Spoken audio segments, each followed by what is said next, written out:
Hey guys, Mark Mandel from Wow Moments. Welcome to episode 3 of Minute to Win It in Customer Experience. Today we're going to talk about a brief but important topic, competitive benchmarking. I can't tell you how many times I've been called by clients, prospects, and friends in the industry to ask me whether I have competitive data, benchmarking data specifically about them.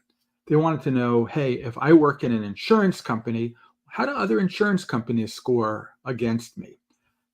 If I work in a retailer, how do retailers score? If I'm in B2B, how do B2B companies score? This question comes along once, maybe twice a week. It's a surprising amount these days.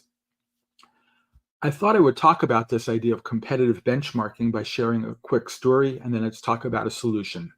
The story I want to share goes back a few years ago. And in particular, this is about an insurance company, a health insurance company that I used to work with. They were starting on this journey and they were building their first ever voice of the customer program. They asked me to make sure that when I was designing the program, to include some competitive benchmarking questions where they were compared directly, point for point, against their competition. Now, I tried to fight against that back then, thinking it was not the right approach, but they didn't care. So I acquiesced and gave it to them. They got their data, they got their scores in particular. They were reviewing those scores, and when we got to the net promoter score, which is one of the questions they wanted to ask, they only scored a +9.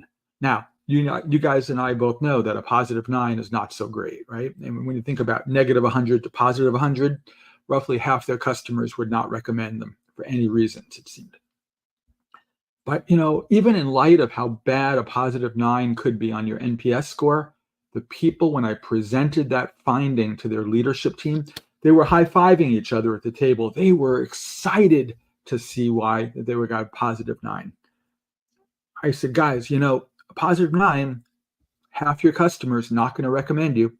And they said, but look, our number one competitor was a -3. So they beat their number one competitor. And I said, guys, firstly, +9 versus a -3, that's not about being much better. It's about being less bad. But that aside, that's not how your customers see you. And this is the takeaway I want you to think about.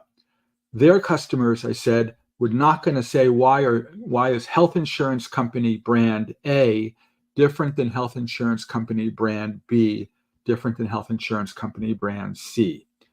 They wanted to know, reality, why is the health insurance company not like the best experiences these customers have ever had in any industry?